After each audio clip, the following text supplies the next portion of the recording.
Thank you for the invitation to speak. I'm going with the title Immunotherapy for Melanoma.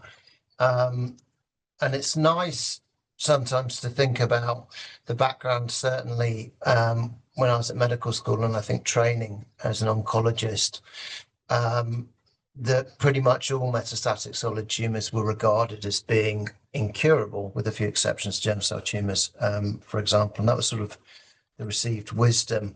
Melanoma is an example of this. So here's some historical survival curves for metastatic melanoma, and without dwelling on this too much, there are some differences depending on which part of the body is involved with metastatic disease and the serum LDH, but the bottom line very clearly is that the average survival for metastatic disease historically was 6 to 9 months, with really no impact from any systemic treatments. And in fact, the standard of care drug that we used when I started as a consultant almost 20 years ago, dacarbazine DTIC, had been used really since the 1970s.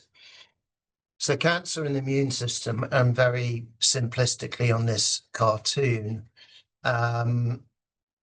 maybe illustrates a couple of things, or maybe more. The complexity, the opportunities potentially for therapeutic intervention, the idea of memory, which of course is critical for durable immune responses, and perhaps also to state, as per that magenta box, that we're using the immune system against the tumour rather than directly killing tumour cells. If you contrast surgery, radiotherapy, cytotoxic chemotherapy, and to some extent targeted therapy, so it's a difference of emphasis. In terms of cancer immunotherapy, it is not new. I think this is ripped from Time magazine a few years ago, but I suspect most people will know that even in the 19th century, people were experimenting with strategies to try to activate the immune system to treat cancers, of which William Coley, a US surgeon, was one of the better known. And the bar chart there, I think, is just really trying to show that the number of immunotherapies that have been in clinical trials has grown fairly steadily, I suppose, really since the 1990s. And of course, this is now about 10 years out of date. I would have thought it'd be an exponential rise in the last 10 years or so. Sometimes people use various terms interchangeably, actually. I mean, my sort of pet hate, if I'm honest, and I'm being recorded, is the term IO. What I'd like to do is actually, when you're talking about cancer immunotherapy, what do you really mean? And this isn't even an exhaustive list. These are a few possible modalities that have been used, are in use, are in trials, or are approved.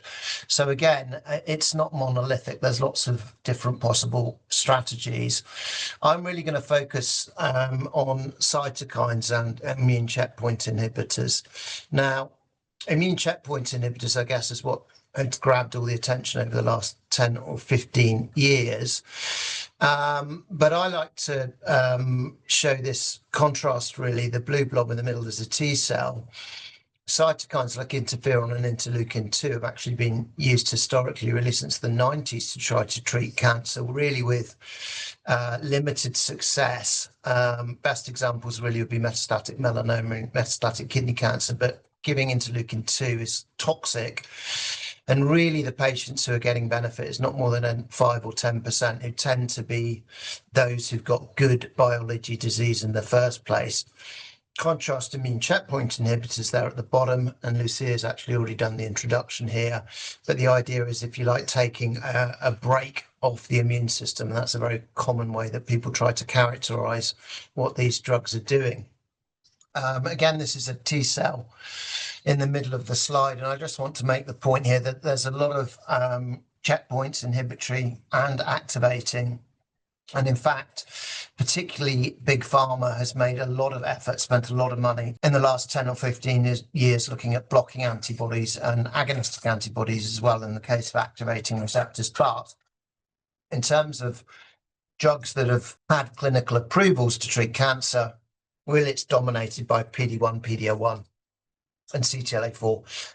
There's been a LAG-3, anti-LAG-3 drug approved to treat melanoma for the last couple of years. But to my knowledge, none of these other targets have really led to any approvals. So you can't necessarily assume that it's a sort of a panacea for treating cancer.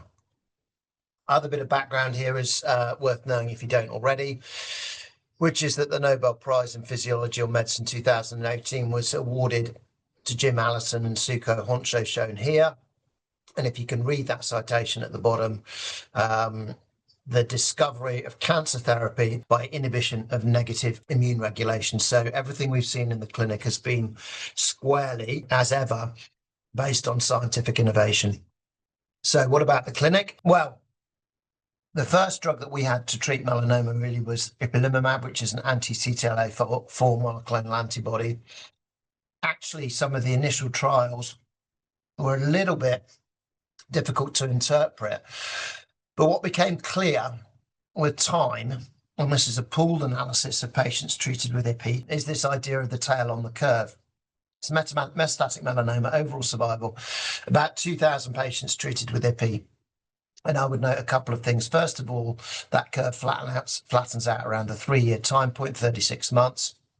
And after that, it is largely flat up to 10 years of follow-up, meaning that the people who are getting benefit from this drug, and I say this in clinic to patients, if they're still alive at 3 years, they've got a very good chance of making it to 5 years and a very good chance indeed of making it to 10 years. And this, if you think about the natural history of melanoma, I showed that earlier on, the natural history of the disease probably has 5, not more than 10% of people are long-term survivors, again, for reasons we don't clearly understand. So this was definite progress at the time and led to the regulatory approval of IPI. In fact, of course, it was phase 3 trials that did. Now, just coming bang up to date, we did a trial sponsored by BMS, which recruited in 2013, 2014, called Checkmate 67. And we presented 10-year survival data from that trial at ESMO last year in Barcelona, and there's a publication in NEJM at the beginning of this year. And this was quite a simple design, really, a small trial, certainly by the standards of some types of cancer. So there were 3 arms. The standard of care at the time was IPI monotherapy. That's the grey box. I've already shown you that. And the experimental arms were nivolumab and anti-PD-1 in the green box, and the combination of the 2 drugs together. And these are the data at 10 years. And really the headline, if you look at the IPI monotherapy arm, that's sort of what I told you already in terms of survival, bearing in mind there would have been some crossover. But for both the experimental arms, you could see that the number of patients who are long-term survivors, for the combination at least, was in excess of 40%, 43%, and fairly flattish curves, although you will notice if you look at them, they are still going down.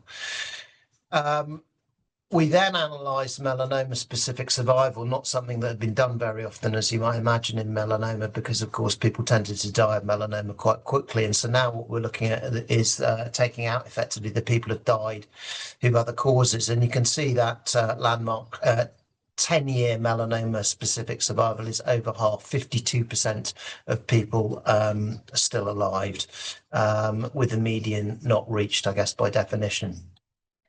So, question, how do you define cure? Is this curative treatment? So a definition of cure would be to return to normal life expectancy for age and health. That's just my definition. There's probably other ones.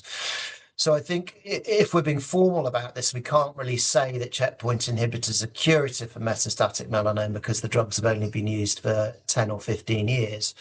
But operationally and in clinic, it's very, very rare to see late relapses, almost unheard of. So my sense of this, and I'm happy to discuss it, is that these drugs are potentially curative in some people with metastatic melanoma. What about other cancers? I'm not going to labour this too much, and people may know this already, but now there are multiple approvals in lots of different cancers: kidney cancer, non-small cell lung cancer, bladder, colorectal, cervical, head and neck, Hodgkin's, Merkel, there's a long list, HCC, there's a long list of examples. And you quite often read something like, assuming that there's reimbursement and access to treatment, as many as 50% of people who've got cancers will be treated with a checkpoint inhibitor during the natural history of the disease. And apologies, Nick, I don't think I've included triple negative breast cancer in that list. And of course, the other thing is this is keeping people like Lucia extremely busy because side effects, particularly with ipi-nivo together, are relatively common. So guess what? We still have lots and lots of issues. And I guess this is particularly an academic focus. And I'd like to emphasize that, I think, to this audience. The most obvious thing in melanoma is how do we increase the cure rate? How do we do better than 50%? What about earlier stages of diseases? So, for example, involving lymph nodes, stage 2, stage 3 melanoma. Neoadjuvant is a talk in its own right, and it's a very important subject. But some of the data we've seen in the last 2 or 3 years for neoadjuvant checkpoint inhibitor, not just in melanoma, now multiple tumor types, giving the treatment with lymph nodes in situ, clearly, based on randomized trials, is having a major benefit for patients, but I'm not going to dwell on that too much. Of course, we always want better patient selection for therapy and biomarkers, and we do have some of those, but I don't think it's a straightforward issue. People have been working hard on that for 10 years or so. But there are situations where biomarkers are useful. Microsatellite unstable colorectal cancer is an excellent example of that. Fundamentally, why are some cancers sensitive and other resistance? Again, there's some work on this, but do we really understand that completely? I don't think so. Massive issue about optimization of duration of therapy. The whole point with immunotherapy is that you shouldn't need to give too much treatment in sensitive cancer. So why are we giving a year of treatment? Why are we giving 2 years of treatment? Can we use scans? Can we use ctDNA to optimize duration of treatment? A very, very active and important area.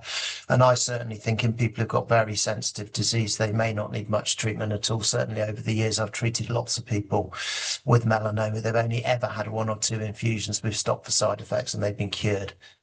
So we need to understand that better. Side effect management is neglected. It's not, to be blunt, often of major interest to large pharmaceutical companies. I don't think that's a controversial subject. And again, I think there's a big role for academia there. We've certainly collaborated with Lucia over the years, as you've seen. And I think that the real sweet spot here is actually to try to do prospective academic trials where we're testing novel strategies to manage side effects, ideally linked to biomarkers. And I think there's still scope for work in that area. And again, we're using a lot of corticosteroids, as you've heard, to manage side effects. They are effective drugs, but actually they have a lot of toxicity. And if we could manage side effects more smartly, as it were, I think that would make a big difference to patients. So last few slides, the future of cancer immunotherapy, back to my hub and spoke diagram. And I just want to finish off by talking about adoptive T-cell strategies, which is absolutely not to dismiss vaccines in particular or oncolytic viral therapies. Clearly, both treatment modalities where you've already seen regulatory approval, or I think you imminently will see regulatory approval in the near future, certainly in melanoma. So this idea of removing tumor infiltrating lymphocytes from the patient, expanding them, manipulating them ex vivo, and then infusing them therapeutically has been around for a long time. Stephen Rosenberg, shown here, is the real pioneer of this at the NCI in the US, still working, I believe, in his mid-80s. So he's really very much the father of the field. Just to show an example from something that's sort of more up to date, this is lifileucel. It's a product made by a company called Iovance, so based in the US. Historically, if you were going to have treatment with Stephen Rosenberg at NCI, manufacturing would often take months. And of course, many people with metastatic cancers cannot wait months to have a treatment, particularly in a refractory setting. So one of the things here about lifileucel is that the manufacturing process, as you can see at the bottom of the slide, is down to around about 3 weeks or so. So then it becomes tractable for treatment outside extremely specialist centres, and I think has broader reach in terms of patient demographics. But to just quickly go through the steps, which you may have read by now already, you procure some tumour tissue with an operation, usually at least 1.5 centimetres in size. Probably any tumour site could be resected, although lymph nodes appear to be those associated with the greatest chance of generating a product. This is called a product, not a drug. You then give the patient non-myeloablative lymphodepletion as an inpatient, cyclophosphamide and fludarabine. You give your lifileucel infusion. You can tell this is a US slide because it says one time. We would say one off, I think.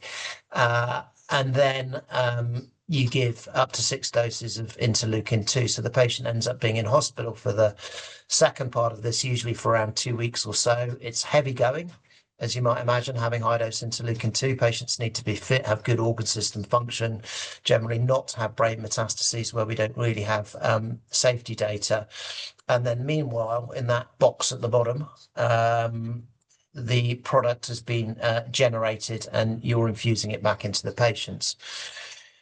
So just to bring this up to date as well, actually Teresa Medina presented the 5-year data for lifileucel in refractory melanoma at ASCO a few months ago. And I'm only going to show you one slide here, which is to show you that in patients who are refractory to all other systemic treatments for metastatic melanoma, in other words, that had checkpoint inhibitors, that had targeted therapy, no good standard treatment options, it looks like you're seeing on a tail on the curve here as well of around about 20%. So this wasn't a randomized trial. There's various possible criticisms that you can make, but I think the signal is fairly clear. And I think in the next several years, this is going to be a major growth area, not just in melanoma, but potentially in multiple solid tumor and hematological malignancies. So to summarize, as I said at the start, metastatic solid tumors were regarded as incurable. I think checkpointers are curative in some patients with melanoma. I would make the same statement actually for kidney cancer, which I treat as well, although the proportion's lower, and probably a few patients with lung cancer. But I think we do need to still follow up our trials in terms of long-term survival. But if I'm honest, I look at it the other way around, particularly when I'm in clinic, which is to say that more than half of patients are still dying from these metastatic cancers, even with melanoma. And maybe the biggest take-home message for me is that the success of immune checkpoint inhibitors, I think, really, truly has revitalized cancer immunotherapy. And I think in the next 10 or 15 years, we're going to see a lot more. Finally, in terms of acknowledgements, I've shown data from trials that our patients went into, so particularly like to thank our patients and their families. Our team that do all the work, our trials team, so Kim Edmonds is our lead research nurse, Ali Carlisle runs our trial office. And again, as ever, this is a collaborative effort in the UK and internationally, not just with industry, but with government, with academia, and with advocacy groups. Now, in a final shameless plug for people who are interested in melanoma, I have a podcast with my colleague Sapna Patel, who works at Denver in the US. It's called Melanoma Matters, available on all platforms, etc., etc. Part of it is us going through trial data, but also sometimes we have guests on to try and understand latest advances in the field. So I would strongly encourage you to like and subscribe, as I believe they say. And with that, Nick, I'll go back to you.